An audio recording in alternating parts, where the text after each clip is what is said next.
ভয়াবহ আগুনে পুড়ছে আগুন ছড়িয়ে যাচ্ছে। প্রিয় দর্শক, এর পেছনে কি থাকতে পারে? আমি অ্যাক্টিভিস্ট পিনাকি ভট্টাচার্য, তিনি লিখেছেন বিমানবন্দরের কার্গো সেকশনে ভয়াবহ আগুন। আমি গতরাতে যে ভিডিও রেকর্ড করেছিলাম, যা হয়তো কালকে আপনারা দেখবেন, সেখানে বলেছি আরো অন্তর্ঘাত বাড়বে, কিন্তু সেটা যে এত তাড়াতাড়ি ঘটবে জানা ছিল না। অনেক জায়গা আছে, কিন্তু ইম্পোর্ট কার্গো এরিয়ায় আগুন লাগা কিন্তু সন্দেহকে প্রবল করছে এবং এর পেছনে অন্য যোগসূত্র আছে বলে আশঙ্কা। বিমানবন্দরের আগুন লাগানোর ঘটনায় বেরিয়ে আসলো এক চাঞ্চল্যকর ভিডিও, যেটা দেখার পর আপনাদের চোখ কপালে উঠে যাবে যে এইটা কিভাবে করলো এরা, এটা কিভাবে করতে পারলো। কারণ বাংলাদেশে অর্থনৈতিকে বড় একটা ধাক্কা খাবে। বিশেষ করে বাংলাদেশের যত ব্যবসায়ী রয়েছে, সব ব্যবসায়ীদের মাথায় কিন্তু হাত। সেইখানে কোটি কোটি টাকা অর্থ সম্পদ ছিল এবং এই বিদেশ থেকে মালামাল যত সব আসতো কার্গো বিমানে করে, সেই জায়গাটা পুরো ছারখার হয়ে গেছে। তার মানে বুঝতেই পারছেন যে বাংলাদেশ কত বড় একটা অর্থনৈতিক ক্ষতি হতে পারে। এরা এই কাজটা কিভাবে করতে পারলো? যাই হোক প্রিয় দর্শক, আসলে কারা করছে এই কাজটা এবং এর পেছনে কাদের হাত রয়েছে, একটু তাদের আমরা মুখোশগুলো খুলে দেই। চলেন সেই ভিডিওটা আমরা দেখে আসি। আশা করছি পুরো ভিডিও জুড়ে আমাদের সাথে থাকবেন।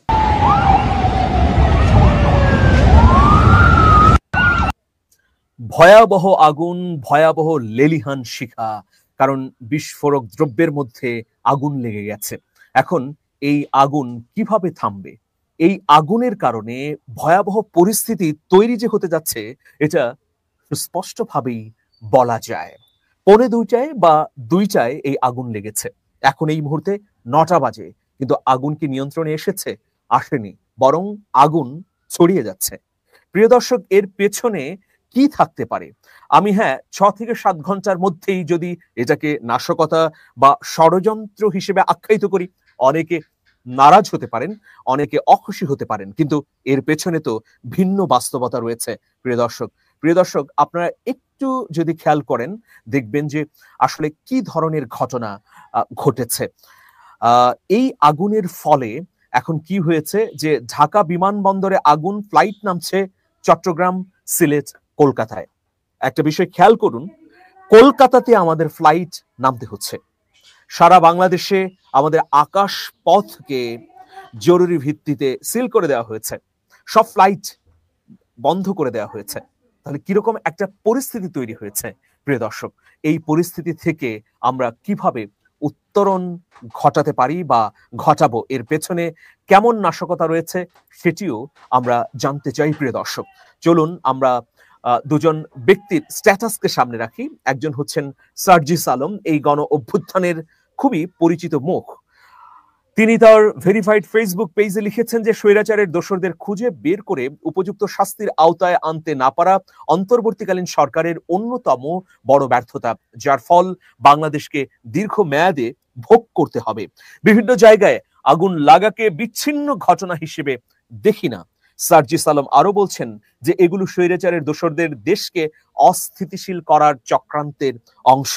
তথা কথিত তদন্ত কমিটির নাটক বাদ দিয়ে এর পেছনের প্রকৃত কারণ খুঁজে বের করা হোক। এটা হচ্ছে সার্জিস আলমের স্ট্যাটাস। প্রিয় দর্শক, আপনারা জানেন যে কদিন আগে মিরপুরে আগুন লেগেছে এবং আরো একটা ঘটনা আপনারা জানেন, চট্টগ্রামের ইপিজেডে ভয়াবহ আগুন লাগলো। তার মানে 3টি ঘটনা খুব কাছাকাছি সময়ের মধ্যে ঘটলো। এখন এই আগুন লাগাকে কেন্দ্র করে ফ্রান্স প্রবাসী অ্যাক্টিভিস্ট পিনাকি ভট্টাচার্য, তিনি লিখেছেন বিমানবন্দরের কার্গো সেকশনে ভয়াবহ আগুন। আমি গতরাতে যে ভিডিও রেকর্ড করেছিলাম, যা হয়তো কালকে আপনারা দেখবেন, সেখানে বলেছি আরো অন্তর্ঘাত বাড়বে, কিন্তু সেটা যে এত তাড়াতাড়ি ঘটবে জানা ছিল না। যত আগুনের ঘটনা ঘটছে সবই অন্তর্ঘাত। প্রফেসর ইউনূসের সরকার এসব কোনোভাবেই ঠেকাতে পারছেন না। প্রিয় দর্শক, আমি এই দুজনের কথা যদি আমলে নাও নিই, তাহলে সাধারণ বা কমন ভাবে যদি চিন্তা করি, তাহলে কি দেখবো যে দেশকে অস্থিতিশীল করার একটা চক্রান্ত অবশ্যই আছে। কেন প্রিয় দর্শক? আজকে যে জায়গাটিতে আগুন লেগেছে, বিমানবন্দরের ভেতরে 8 নম্বর গেটের কাছে স্কাই ক্যাপিটালের অফিস এবং ইম্পোর্ট কার্গো এরিয়ায়। ইম্পোর্ট কার্গো এরিয়া এটা জানাতেন ব্যাপার নয়, খুবই গুরুত্বপূর্ণ বিষয়। যত ইম্পোর্ট হচ্ছে, তো সেইখানেই কিন্তু এই আগুনটি লেগেছে। কার্গো ভিলেজে অনেক জায়গা আছে, কিন্তু ইম্পোর্ট কার্গো এরিয়ায় আগুন লাগা কিন্তু সন্দেহকে প্রবল করছে এবং এর পেছনে অন্য যোগসূত্র আছে বলে আশঙ্কা করা হচ্ছে। প্রিয় দর্শক, দেখুন এখন এই আগুনের কারণে কি হতে পারে, যে বাংলাদেশে বিনিয়োগ যা আছে তা বন্ধ হতে পারে। এমনিতেই 5ই আগস্ট গণ অভ্যুত্থানের পরে খুব একটা নতুন বিনিয়োগ আসছে না, যদিও বিডা চেষ্টা করে যাচ্ছে। এই চেষ্টার মধ্যে যদি এই ধরনের ঘটনাগুলো ঘটে তাহলে সুনিশ্চিতভাবেই বিনিয়োগ বন্ধ হয়ে যাবে। দ্বিতীয় বিষয় হচ্ছে বাংলাদেশের নিরাপত্তা ব্যবস্থা যে দুর্বল এটা স্পষ্ট হবে। আর তৃতীয় হচ্ছে ভারতের উপর নির্ভরশীলতা বাড়বে। আপনাদের একটি খবর শেয়ার করেছি যে বাংলাদেশের ফ্লাইটগুলো এখন চট্টগ্রাম, সিলেট অথবা কলকাতায় নামছে, মানে কলকাতায় নামতে বাধ্য হচ্ছে। দেখুন তাহলে এই কলকাতায় নামতে কেন বাধ্য হচ্ছে, এর পেছনেও তো কারণ আছে। এই ঘটনার ফলে লাভবান আসলে কারা হবে? যে কোনো অস্বাভাবিক ঘটনার ক্ষেত্রে একটি মৌলিক অনুসন্ধান বা একটি মৌলিক প্রশ্ন থাকে যে কে লাভবান হতে পারে। এই আগুনে সবচেয়ে বেশি ক্ষতি কার হবে? রাষ্ট্র, বিমানবন্দর কর্তৃপক্ষ এবং ব্যবসায়ীরা। আর এর বিপরীতে যারা লাভবান হবেন তাদের একটা তালিকা যদি করি, কেউ হয়তো রাজনৈতিক বিশৃঙ্খলার সুযোগ নিতে চাইছে, 1। 2 নম্বর, কেউ হয়তো অর্থনৈতিক অনিয়ম ঢাকার জন্য আগুন লাগিয়ে দিয়েছে, 3। আবার আন্তর্জাতিক কোনো গোষ্ঠী স্বার্থ থাকতে পারে, যারা চায় বাংলাদেশ অনিশ্চয়তার পথে হাঁটুক বা বাংলাদেশের আসন্ন নির্বাচনটি সুষ্ঠুভাবে না হবার জন্য এইসব ঘটনা ঘটতেই থাকুক। প্রিয় দর্শক, রাষ্ট্রীয় নিরাপত্তার একটা কঠিন প্রশ্ন আমাদের সামনে এসেছে যে আমাদের রাষ্ট্রীয় নিরাপত্তা ব্যবস্থা যে কতটা দুর্বল। শুধু বিমানবন্দরে নয়, দেশের বিদ্যুৎ কেন্দ্র, বন্দর ও কৌশলগত স্থাপনাগুলোর নিরাপত্তা এখন পুনর্মূল্যায়নের দাবি রাখছে। বিশেষজ্ঞরা বলছেন এসব স্থাপনায় আধুনিক সিসিটিভি, সেন্সর ও ফায়ার অ্যালার্ম থাকা সত্ত্বেও যদি আগুন এত দ্রুত ছড়িয়ে পড়ে তাহলে সেখানে অভ্যন্তরীণ ত্রুটি বা স্যাবোটেজ ছাড়া অন্য কিছু কল্পনা করা যায় না। প্রিয় দর্শক, এখন আমরা শাহজালাল বিমানবন্দরের কর্মকর্তাদের ভাষ্য শুনতে চাই যে তারা কি বলছেন, কিভাবে আগুনটি লাগলো এবং এই আগুন কেন এখন পর্যন্ত নিয়ন্ত্রণে আনা গেল না। প্রিয় দর্শক, এটি তো অবশ্যই আমরা জানতে চাই এবং এর পেছনে কি রহস্য আছে। কারণ একটা বিমানবন্দর প্রতিষ্ঠা হবার পর সেখানে আগুন লাগতে পারে, এই ধরনের আশঙ্কাকে সামনে রেখে সম্ভাব্য সমাধানের কিন্তু নানা পথ থাকে। তাহলে কেন দুটোই আগুন লেগেছে, এখন 9টা পর্যন্ত এটাকে নিয়ন্ত্রণ করা যাচ্ছে না? প্রিয় দর্শক, আপনাদের একটা ঘটনা মনে থাকবার কথা যে বেগম খালেদা জিয়াকে ফ্লাইটে করে যখন লন্ডন থেকে বাংলাদেশে আনা হচ্ছিল তখন দেখছি এরকম ঘটনা যখন দেখছি তখন এনসিপি নেতা সার্জিস আলম বলছেন যে এই ঘটনা আওয়ামী লীগ ঘটিয়েছে। মির্জা ফখরুলও অনেকটা সেই ধরনের কথাই বলছেন।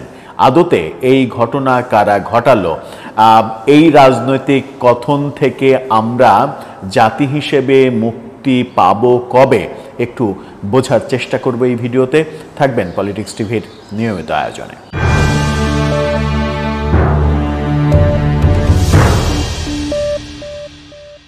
দর্শক, বলছিলাম বিমানবন্দরের ভয়াবহতা দেখছি। সমস্ত ফ্লাইট বাতিল হয়ে যাচ্ছে একের পর এক। দুপুরের পরে এই আগুনের ঘটনার পরে কোনো ফ্লাইট ঢাকা বিমানবন্দর থেকে ওড়েনি, ঢাকা বিমানবন্দরে কোনো বিমান নামেনি। বিকল্প হিসেবে চট্টগ্রাম বিমানবন্দর, সিলেট বিমানবন্দর এবং কলকাতা বিমানবন্দরকে ব্যবহার করা হয়েছে। সারা দিনে চট্টগ্রামে অন্তত 10 থেকে 12টি বিমান ল্যান্ড করেছে, সিলেটে অন্তত 4টি বিমান ল্যান্ড করেছে আন্তর্জাতিক ফ্লাইট। অভ্যন্তরীণ রুটে বিমান বন্ধ হয়ে গেছে। চট্টগ্রাম এবং সিলেটে হাজার হাজার যাত্রী অপেক্ষা করছে। ঢাকা হয়ে যে সকল বিমান বিদেশে বিভিন্ন জায়গায় বিভিন্ন রুটে যাওয়ার কথা তারা অপেক্ষা করছে বিমানের জন্য। বিমান কর্তৃপক্ষ সন্ধ্যার দিকে এক ধরনের মেসেজ দেওয়ার চেষ্টা করেছিলেন যে রাত 3টার পরে বিমানের ফ্লাইট সচল হতে পারে, কিন্তু বিমানবন্দরে আগুনের যে পরিস্থিতি, সর্বশেষ পরিস্থিতি, যে ভিডিওগুলো আপনারা প্রথমে দেখলেন সেই ভিডিওগুলোর অনেকগুলো ভিডিও এবং ছবির অনেকগুলো রাত 8টার দিকের স্থিরচিত্র ছবি। আমরা সেই সময়টা যদি উল্লেখ করি তাহলে রাত 10টার পরেও আমরা খোঁজ নিয়েছি, আগুন নিয়ন্ত্রণে আনা সম্ভব হয়নি।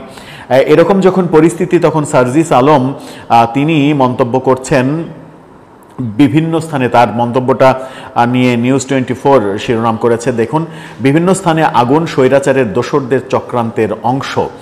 সার্জিস আলম এই বিভিন্ন স্থানের আগুন বলতে তিনি বোঝাচ্ছেন মিরপুরে যে কারখানায় আগুন লাগলো, চট্টগ্রামে ইপিজেডে আগুন, এরপরে বিমানবন্দরে আগুন। এই ঘটনাটাকে তিনি আওয়ামী লীগের কাজ, আওয়ামী দোসরদের কাজ এবং তাদের ষড়যন্ত্র, তারা এই আগুন লাগিয়েছে, এই মন্তব্য তিনি করছেন।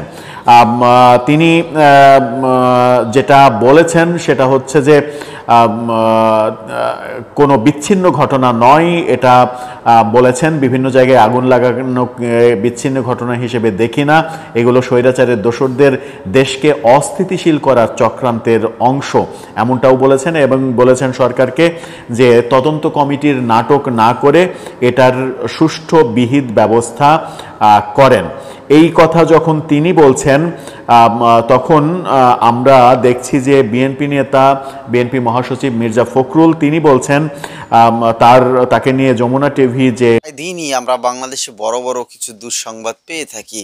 দুই একদিন আগেও চট্টগ্রামে যে অগ্নিকাণ্ডটা হয়েছে সেইখানে কিন্তু অনেক টাকার ক্ষয়ক্ষতি হয়ে গেছে, কিন্তু তার থেকে বড় হচ্ছে হলো এই জায়গায় সারা বাংলাদেশের ব্যবসায়ীরা যে এইভাবে একটা ক্ষতিগ্রস্ত হয়ে যাবে এটা কেউ আসলে মেনে নিতে পারছে না। অনেক ব্যবসায়ী তো তারা নিজেরাই যেন বেঁচে থেকেও যেন লাশ হয়ে যাচ্ছে, যেগুলো কি হচ্ছে, এগুলো কি হলো?